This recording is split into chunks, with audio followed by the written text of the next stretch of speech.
Hello అండి, నేను ఈరోజు మీకు ఒక మంచి రెసిపీ చూపించబోతున్నాను. మిల్ మేకర్తో క్రిస్పీ అండ్ టేస్టీ అండ్ స్పైసీగా ఉండే రెసిపీ చూపించబోతున్నానండి. ఒక కప్పు మిల్ మేకర్ తీసుకొని ఒక బౌల్లో వేసుకొని వాటర్ యాడ్ చేసుకోవాలి. బాగా కడిగేసి మళ్ళీ ఒక వాటర్తో బాగా నింపి అవి డిప్ అయ్యేదాకా పెట్టేసి పైన మూత పెట్టి ఒక 10 మినిట్స్ ఉంచాలండి. నెక్స్ట్ తీసేసి అవి బాగా నానేయేమో చూసుకోవాలి. నెక్స్ట్ వాటిని బాగా నానిన తర్వాత వాటిలో ఉన్న వాటర్ అంతా పిండేసి మరొక బౌల్లోకి తీసుకోవాలి. ఇలా ఉంటుందండి.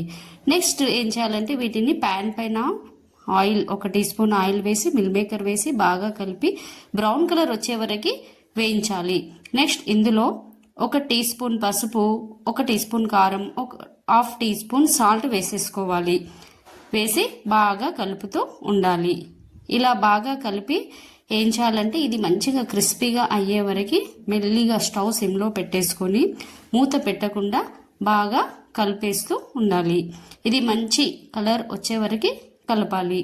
ఈ విధంగా కలిపిన తర్వాత ఇది ఎలా ఉంటుందంటే క్రిస్పీగా ఉండి చక్కగా వేగుతుంది. అప్పుడు ఇందులోకి 1 టీ స్పూన్ పల్లీల పొడి మరియు నువ్వుల పొడి వేయాలి. ఆ తర్వాత మరొక టీ స్పూన్ ధనియాల పొడి మరియు జీలకర్ర పొడి యాడ్ చేసేసుకోవాలి. ధనియాల పొడి మరియు జీలకర్ర పొడిని 1 టీ స్పూన్ యాడ్ చేసుకోవాలి. యాడ్ చేసుకొని బాగా కలుపుకోవాలి. ఈ రెండింటి మిశ్రమం వేసిన తర్వాత బాగా కలిపేసుకోవాలి. కలిపేసిన తర్వాత క్రిస్పీ అండ్ టేస్టీగా ఉండే ఒక మంచి రెసిపీ రెడీ అవుతుంది. చూడండి ఎంత బాగా అయ్యిందో. ఇది క్రిస్పీగా ఉంటుంది, టేస్టీగా ఉంటుంది మరియు స్పైసీగా ఉంటుంది. వీటిని స్నాక్స్ లాగా కూడా తినొచ్చు, పప్పన్నంలో పక్కన పెట్టేసుకొని తినొచ్చు, మరియు పెరుగన్నంలో తినొచ్చు, సాంబార్ అన్నంలో కూడా తినొచ్చండి.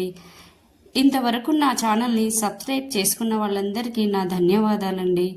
సబ్స్క్రైబ్ చేసుకుని వాళ్ళు కూడా నా ఛానల్ని సబ్స్క్రైబ్ చేసుకోండి. ప్లీజ్ లైక్, షేర్, సబ్స్క్రైబ్ అండి. థ్యాంక్ యూ సో మచ్ అండి. అందరూ నాకు సపోర్ట్గా ఉండాలని మిమ్మల్ని రిక్వెస్ట్ చేస్తున్నాను. అందరూ సబ్స్క్రైబ్ చేసుకోండి ప్లీజ్.